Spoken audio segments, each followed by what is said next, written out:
Welcome back to my YouTube channel. Friends, ಇವತ್ತಿನ ಬ್ಲಾಗ್ಗೆ ನಿಮ್ಮೆಲ್ರಿಗೂ ಕೂಡ ವೆಲ್ಕಮ್ ಮಾಡ್ತಾ ವಿಡಿಯೋನ ಸ್ಟಾರ್ಟ್ ಮಾಡ್ಕೊಂಡಿದ್ದೀನಿ. ಬನ್ನಿ ಇವತ್ತಿನ ವಿಡಿಯೋ ಹೇಗಿರುತ್ತೆ ಅಂತ ನೋಡೋಣ. ಆದರೆ ಅದಕ್ಕಿಂತ ಮುಂಚೆ ಎಲ್ಲರೂ ಏನು ಮಾಡಬೇಕು ಹೇಳಿ?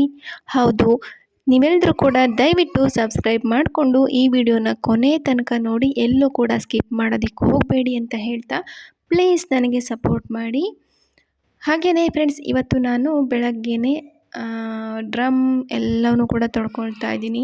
ಯಾಕೆ ಅಂತಂದರೆ ನೀರು ಬಿಡ್ತಾರೆ ಅಂತ ಹೇಳಿದರು, ಹಾಗಾಗಿ ಎಲ್ಲ ತೊಳ್ಕೊಳ್ತಾ ಇದ್ದೀನಿ. ಪ್ರತಿ ಸಲನೂ ನೀರು ಬಿಟ್ಟಾಗ ಎಲ್ಲವನ್ನೂ ಕೂಡ ಕ್ಲೀನಾಗಿ ತೊಳ್ಕೊಳ್ತೀನಿ. ಯಾಕೆ ಅಂತಂದರೆ ಹಾಗೆ ಬಿಟ್ಬಿಟ್ರೆ ಹಾಗೆ ಹುಳ ಆಗಿಬಿಡ್ತವೆ. ನೀರು ತೊಳೆದ್ರೂ ಕೂಡ 4-5 ದಿನಕ್ಕೇ ನೀರು ಹುಳ ಆಗಿಬಿಡ್ತವೆ. ತೊಳೆದಿಲ್ಲ ಅಂತಂದರೆ ಇನ್ನೂ ಜಾಸ್ತಿ ಇದಾಗುತ್ತೆ. ಹಾಗಾಗಿ ಪ್ರತಿ ಸಲನೂ ತೊಳ್ಕೊಳ್ತೀನಿ. ಮತ್ತು ಸ್ವಲ್ಪ ಬೆಡ್ಶೀಟ್ಗಳನ್ನೆಲ್ಲ ತೊಳೆಯೋದಿತ್ತು, ಹಾಗಾಗಿ ಅವನ್ನು ಹಾಗೆ ಸೋಪಿನ ಪುಡಿ ಹಾಕಿ ಸ್ವಲ್ಪ ಹೊತ್ತು ನೆನೆ ಹಾಕಿ ಅವನು ಬೇಗನೆ ಹಾಗೆ ಬ್ರಷಲ್ಲೇನೂ ಉಜ್ಜಕ್ಕೆ ಹೋಗಲಿಲ್ಲ. ಯಾಕೆಂತಂದರೆ ಟೈಮ್ ಇರಲಿಲ್ಲ, ತಿಂಡಿ ಬೇರೆ ಮಾಡಬೇಕು ಮತ್ತು ನೀರು ಬೇರೆ ಬರ್ತವೆ ಅಂತಂದ್ರಲ್ಲ, ಹಾಗಾಗಿ ಹಾಗೇ ಸೋಪಿನ ಪುಡೀಲಿ ನೆನೆ ಹಾಕಿಬಿಟ್ಟು ಚೆನ್ನಾಗಿ ಉಜ್ಜಿ ತೊಳೆದು ನೀರಲ್ಲಿ ಎದ್ದು ಒಣಗಾಕ್ತಾಯಿದ್ದೀನಿ. ಇವತ್ತು ತಿಂಡಿ ಚಿತ್ರಾನ್ನ ಮಾಡಿದ್ದೆ. ಚಿತ್ರಾನ್ನದ ಹುಳಿವಂತೂ ಸೂಪರಾಗಿತ್ತು. ಚಿತ್ರಾನ್ನನೂ ಕೂಡ ಅಷ್ಟೇ ಚೆನ್ನಾಗಿತ್ತು. ಹುಳಿ ಚೆನ್ನಾಗಿದ್ದ ಮೇಲೆ ಚಿತ್ರಾನ್ನ ಚೆನ್ನಾಗಿರಲ್ವಾ? ತುಂಬಾ ಚೆನ್ನಾಗಿತ್ತು. ಕಾಯಿ ತುರಿ, ಸಾಂಬಾರು ಸೊಪ್ಪು ಎಲ್ಲ ಹಾಕಿ ಮಾಡಿದ್ದೆ.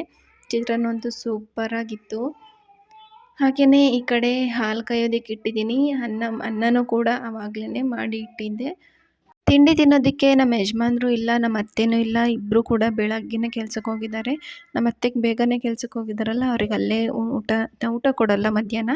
ಬೆಳಗ್ಗೆ ತಿಂಡಿ ಕೊಡ್ತಾರೆ, ಅಂದರೆ 2 ಗಂಟೆಗೆ ಕೆಲಸ ಬಿಡ್ತಾರೆ. ಹಾಗಾಗಿ ಬೆಳಗ್ಗೆನೇ ಹೋಗಿದ್ದಾರೆ. ಇವತ್ತು ಬೇಸಾಯದವರಿಗೆ ತಿಂಡಿ ಕೊಡಬೇಕು, ಹಂಗಾಗಿ ಚಿತ್ರಾನ್ನ ಮಾಡಿದ್ದೀನಿ ಅವರಿಗೆ ಮತ್ತು ನಮಗೆ. ಇನ್ನು ನಮ್ಮ ದಕ್ಷಿಣ ರೆಡಿ ಮಾಡಿಲ್ಲ. ಇವತ್ತಂತೂ ಸಿಕ್ಕಾಪಟ್ಟೆ ಕೆಲಸಗಳಿದ್ದಾವೆ. ಬೇಗನೆ ಮಾಡ್ಕೊಳ್ತಾ ಇದ್ದೀನಿ, ಆದ್ರೂ ಕೆಲಸಗಳು ಆಗ್ತಾಯಿಲ್ಲ. ಒಂದೊಂದು ದಿನ ಹಿಂಗೆ ಆಗುತ್ತೆ, ಏನು ಮಾಡೋದಕ್ಕಾಗಲ್ಲ. ಇವಾಗ ನಾನು ಸಾಂಬಾರು ಬೇರೆ ಮಾಡಬೇಕು. ಯಾಕೆ ಅಂತಂದರೆ ಮಧ್ಯಾಹ್ನ ನಮ್ಮ ಅತ್ತೆ ಎಲ್ಲ ಬರ್ತಾರಲ್ಲ, ಅವರಿಗೆ ಊಟಕ್ಕೆ ಬೇಕಲ್ಲ, ಹಾಗಾಗಿ ಸಾಂಬಾರಿಗೂ ಕೂಡ ರೆಡಿ ಮಾಡ್ಕೋಬೇಕು. ಕರೆಂಟ್ ಬೇರೆ 10 ಗಂಟೆ ಅಷ್ಟೊತ್ತಿಗೆ ಕರೆಂಟ್ ಹೋಗುತ್ತೆ, ಮತ್ತೆ ಬರೋದು 2 ಗಂಟೆ.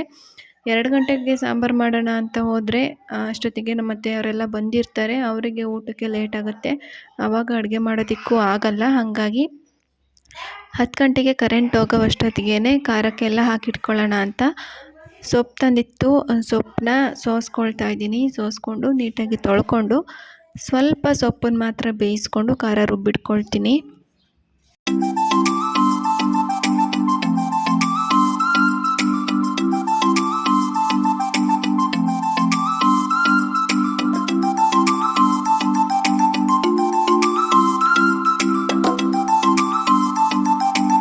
ದಕ್ಷಿಣ ಅಂಗನವಾಡಿ ಕಳಿಸ್ಬಂದು ಬೆಳಗ್ಗೆಯಿಂದನೂ ಸ್ವಲ್ಪ ಹೊತ್ತು ಪುರ್ಸೊತ್ತಿಲ್ದಂಗೆ ಕೆಲಸ ಮಾಡಿ, ಹಾಗಾಗಿ ಸ್ವಲ್ಪ ಹೊತ್ತು ಕುತ್ಕೊಂಡು ಸ್ವಲ್ಪ ಹೊತ್ತು ಮೊಬೈಲ್ ನೋಡಿದೆ. ಇವಾಗ ನಾನು ಸಾಂಬಾರಿಗೆ ಒಗ್ಗರಣೆ ಹಾಕಬೇಕು.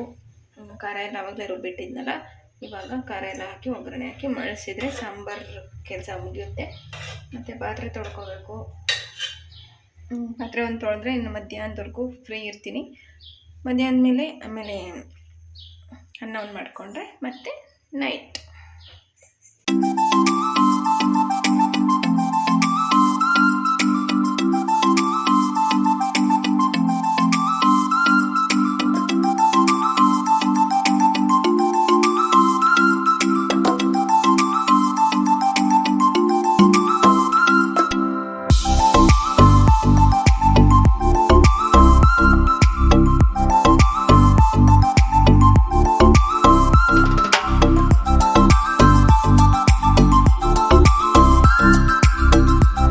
ಫ್ರೆಂಡ್ಸ್, ಇವಾಗ ಸಂಜೆ ವಿಡಿಯೋ ಮಾಡ್ತಾ ಇದ್ದೀನಿ. ಇವಾಗ ನಾನು ಸಾಯಂಕಾಲ ಸಾಂಬಾರು ಬಿಸಿ ಮಾಡಿದ್ದೀನಿ. ಹಾಗೆ ತುಪ್ಪ ಕಾಯಿಸೋದಿತ್ತು.